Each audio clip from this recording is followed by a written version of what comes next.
죽으시고 장사된 지 사흘 만에 추운야 가운데서 다시 살아나셨으며 하늘에 오르셔 전능하신 아버지 하나님 우편에 앉아 계시다가 거기로부터 살아있는 자와 죽은 자를 심판하러 오십니다.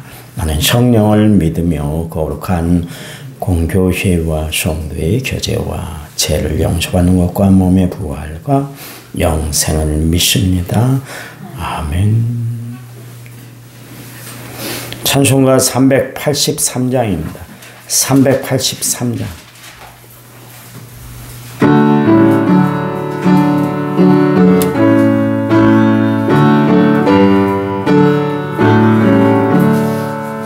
눈을 들어 산을 보니 도움 어디서나 천지 지은 주 하나님 나를 도와주시네.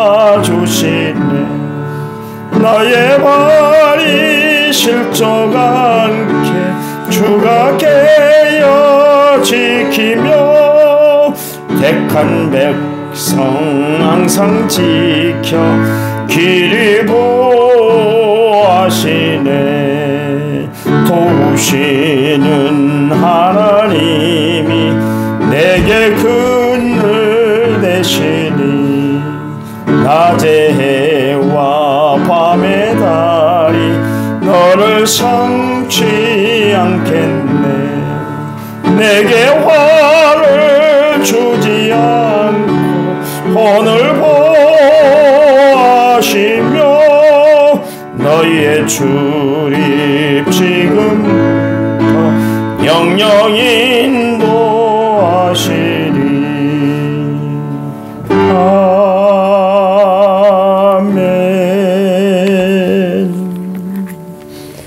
아멘. 성경 말씀 봅니다. 베드로전서 2장 9절입니다. 베드로전서 2장 9절. 그러나 너희는 택하신 족속이요 왕같은 제사장들이요 거룩한 나라요 그의 소유가 된 백성이니 이는 너희를 어두운 데서 불러내어 그의 기이한 빛에 들어가게 하신 이에 아름다운 덕을 선포하게 하려 하심이라. 아멘. 1천번째 6420번째 예물을 제가 하나님 앞에 드렸습니다. 찬양 부릅니다. 찬양집 32번입니다. 찬양집 32번.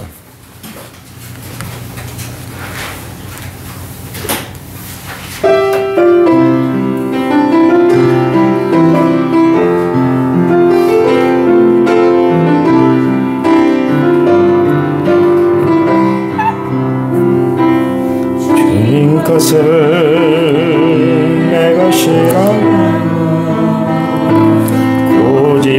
고집하며 살아왔네. 근보와 자녀들까지 주님 것을 내 것이라. 아버지여 철없는 종을 용서하여 주소서.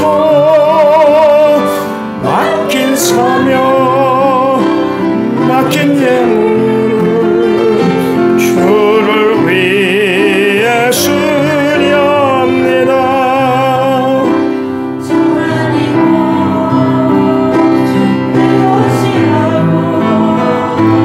주의 일을 멀리 했네.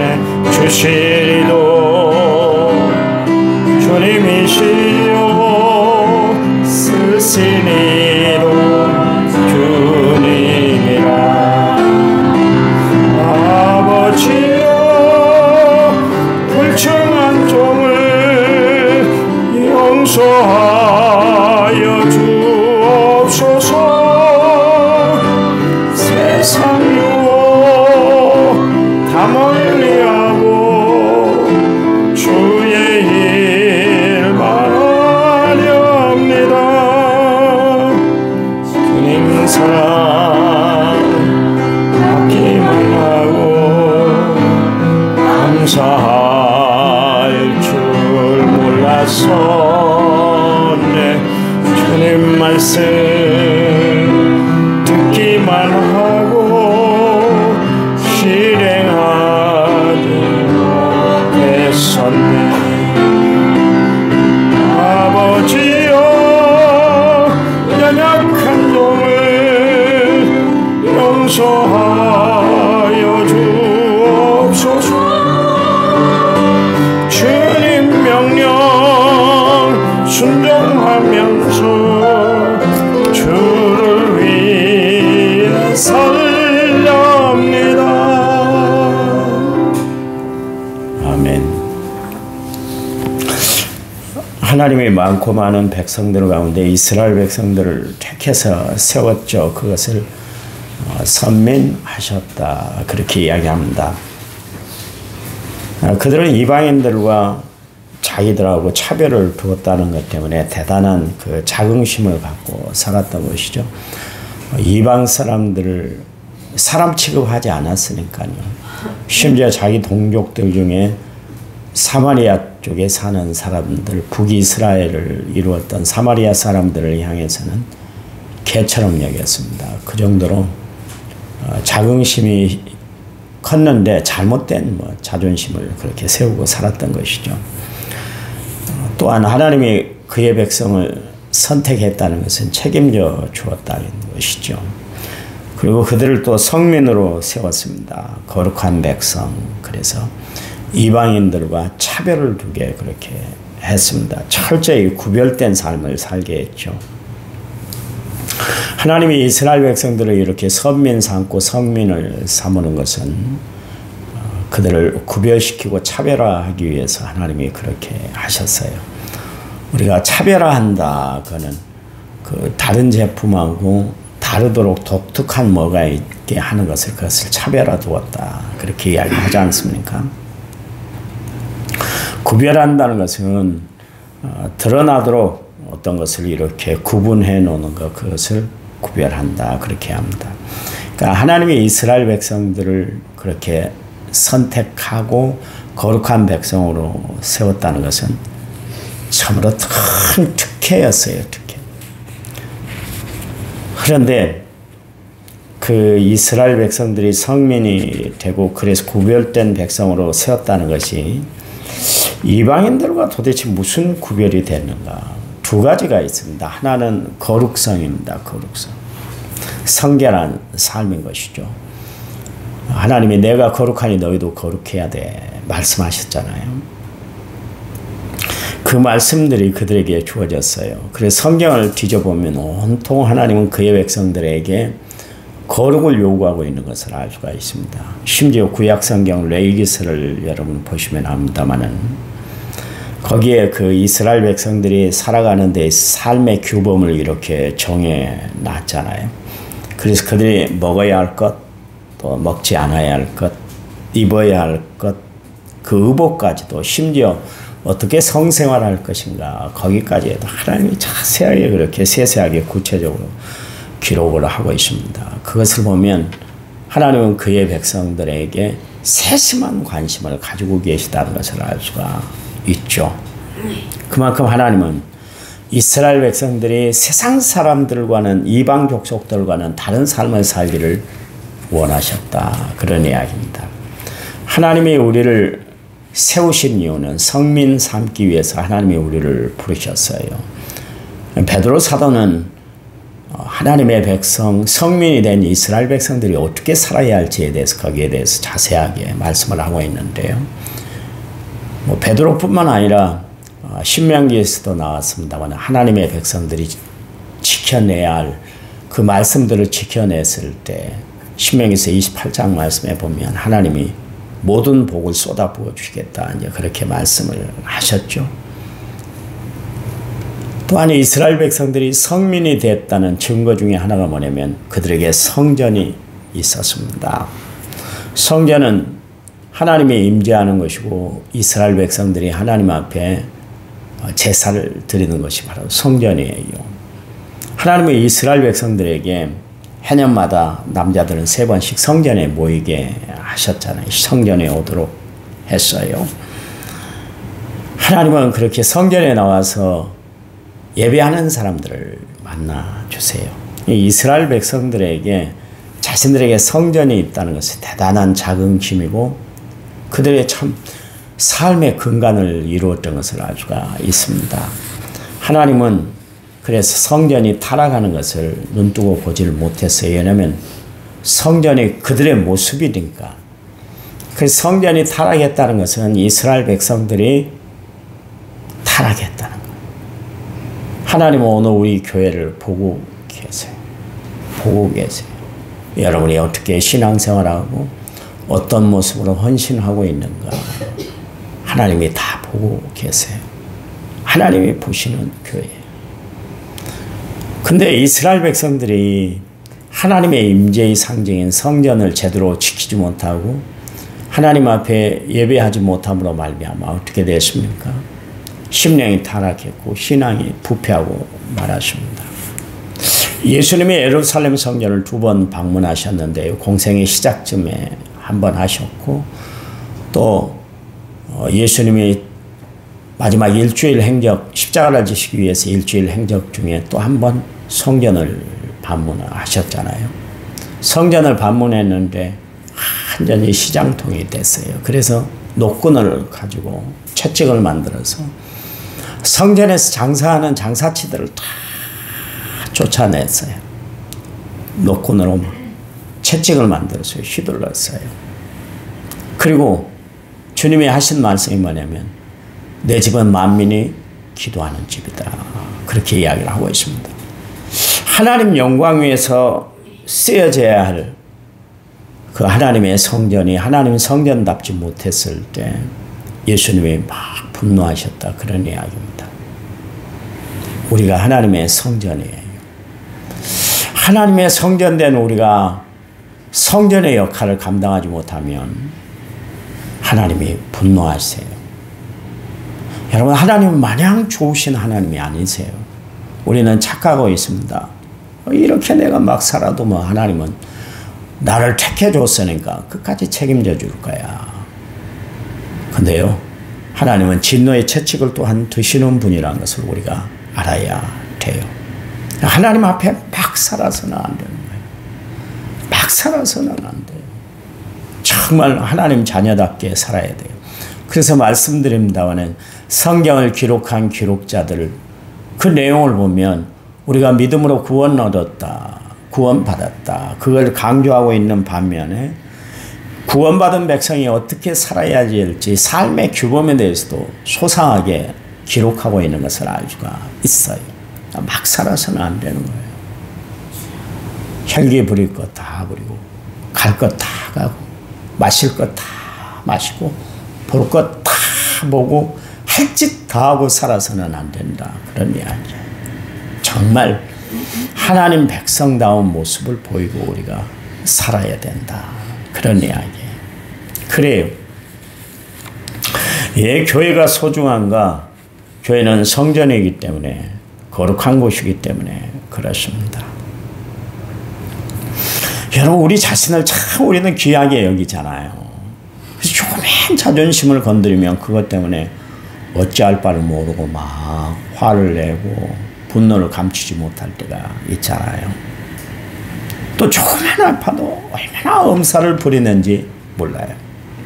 이처럼 나를 얼마나 소중히 여기고 살아가는지 몰라요. 근데 내 자신이 하나님의 성전이라고 그랬는데 나는 정말 하나님의 성전을 소중히 여기고 살아가고 있는가? 이스라엘 백성들이 하나님의 그 백성들에게만 주시는 그 퀄리티, 독특한 질이 있었는데 그게 뭐냐면 거룩성을 유지하고 살아가는 거예요. 그들이 거룩을 잃어버리면 다 잃어버리는 거예요. 또 그 하나님의 성전의 역할을 제 기능을 다하지 못하면 성민다운 모습을 보지 못하면 하나님이 진노하신다 그랬잖아요.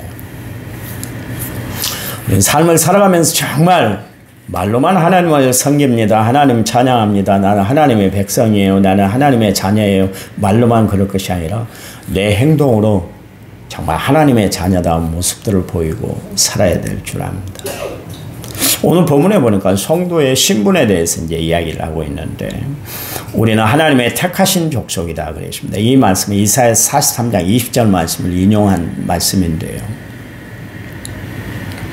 거기 하나님이 선택하신 거룩한 족속이다.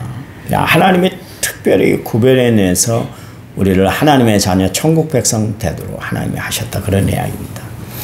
하나님이 택하셨다는 것은 하나님이 책임져 주신다는 의미가 그 안에 담겨져 있는 거예요. 여러분 운동선수들 중에 대표 선수들이 있잖아요. 대한민국을 대표해서 선수들을 뽑게 되는데 아무나 뽑는 게 아니잖아요. 그리고 뽑아놓고 그냥 뭐 니네는 운동만 해 그렇게 이야기하지 않지 않습니까? 모든 삶을 다 포장해 주는 거예요. 대표대 선수가 된 순간부터 모든 것을 다 보장받고 살아가는 거예요. 나라에서 전적으로 모든 것을 다 책임져 줘요. 오직 운동에만 전념할 수 있도록 모든 뒷받침을 다 해주는 것이죠. 우리가 하늘나라의 대표가 된 순간 하나님은 우리의 모든 것을 다 책임져 주시는 줄 아시기 바랍니다. 하나님이 다 책임져 줘요. 이 땅에 살아가는데 복잡해하고 힘들어하고 어려워하지 않도록 하나님이 다 책임져 주세요. 그래서 너의 행사를 주께 맡겨버리라 그랬잖아요. 내가 다 책임져 줄게. 염려할 거 뭐 있어? 근심할 거 뭐 있어? 내가 다 해결해 줄 테니까 염려, 근심, 걱정 그냥 다 떨쳐버리고 나만 보라고 좀 살아. 그 이야기. 나만 보고 살아. 내가 하나님의 가족 로얄 패밀리가 되었다는 것은 너무나 감사한 일이에요. 두 번째, 왕같은 제사장이다 그랬습니다. 이 말씀은 출애굽기 19장 6절 말씀을 인용한 말씀인데요. 예수님이 그리스도가 되십니다. 그리스도라는 건 뭡니까? 기름 부음을 받은 자. 그래서 구약시대 때에 세 종류의 사람들을 세울 때 기름을 부었잖아요. 왕, 제사장, 선지자 그랬습니다. 성도된 우리는 그리스도와 함께 왕 노릇하는 거예요. 우리를 통해서 그리스도의 복음이 증거되게 원하시고 하나님 자녀다운 권세를 누리고 살아가도록 하나님 모든 정권들을 다 우리에게 허락해 주셨어요. 왕이 되면 얼마나 권세가 센지 몰라요.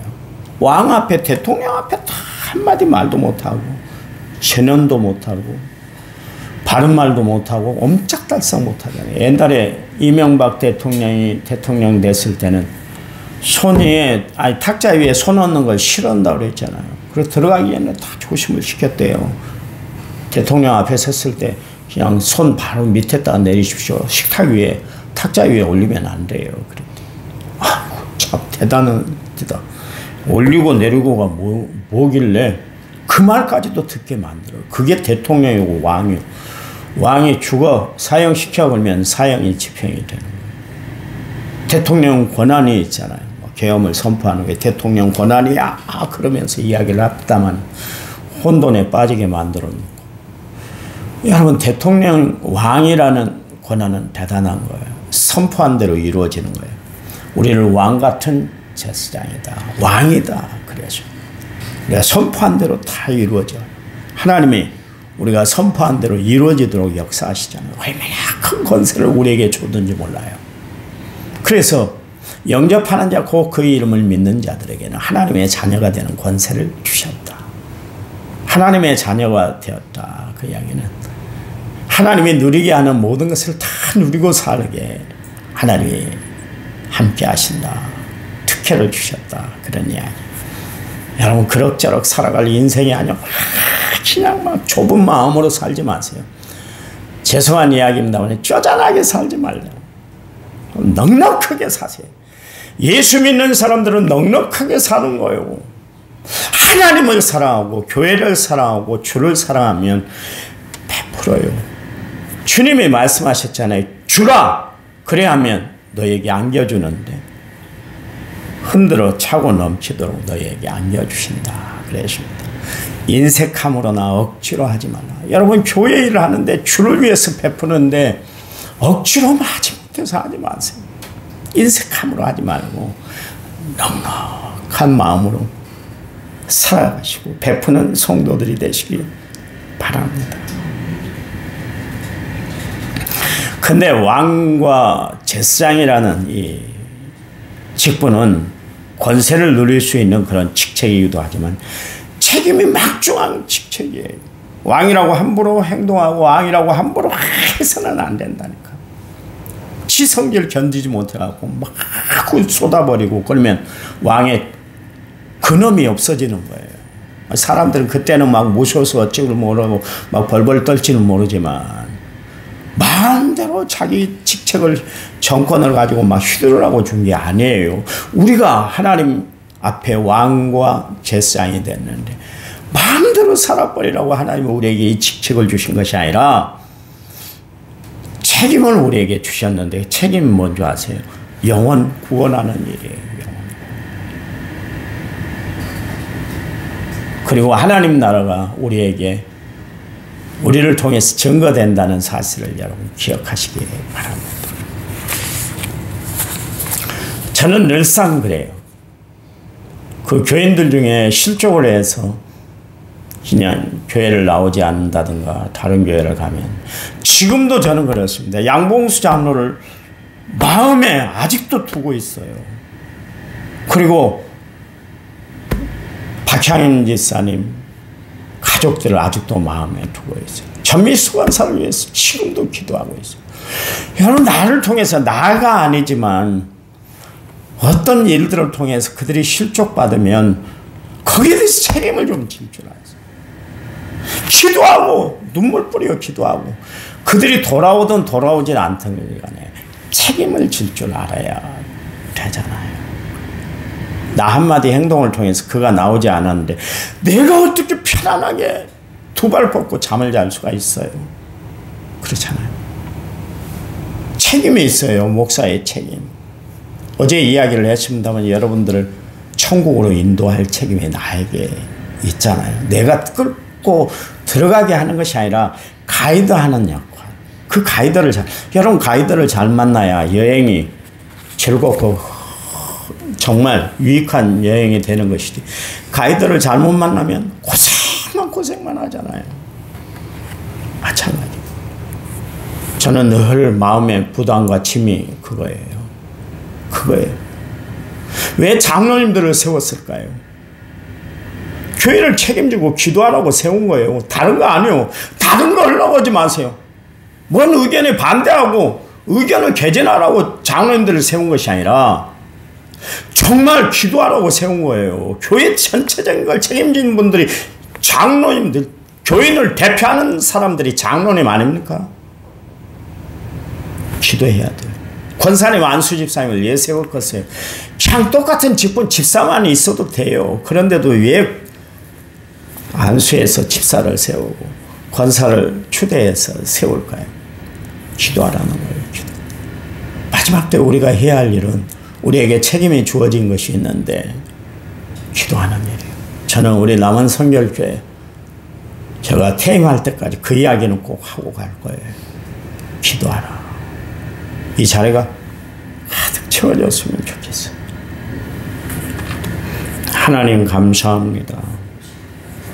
우리에게 주신 하나님의 은혜, 우리에게 베풀어 주신 하나님의 사랑, 다 헤아릴 수가 없고 감당할 수 없는 놀라운 은혜를 받고 저희들이 살아가고 있습니다. 마지막 때 우리가 해야 할 일이 기도하는 일인 줄 믿습니다. 영혼 구원하는 일인 줄 믿습니다. 하나님의 나라 확장 사역인 줄 믿습니다. 이 일에 부름받은 저희들이 최선을 다해 주를 위해서 일하는 하나님의 거룩한 사람들이 될 수 있도록 도와주시옵소서.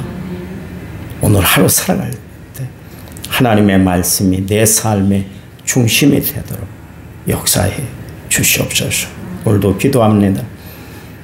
군대 객제 예우에 나가 있는 우리의 자녀들은 어느 곳에 있든지 간에 하나님의 평강과 도움의 손길이 저들과 함께할 수 있도록 축복 내려 주시옵소서.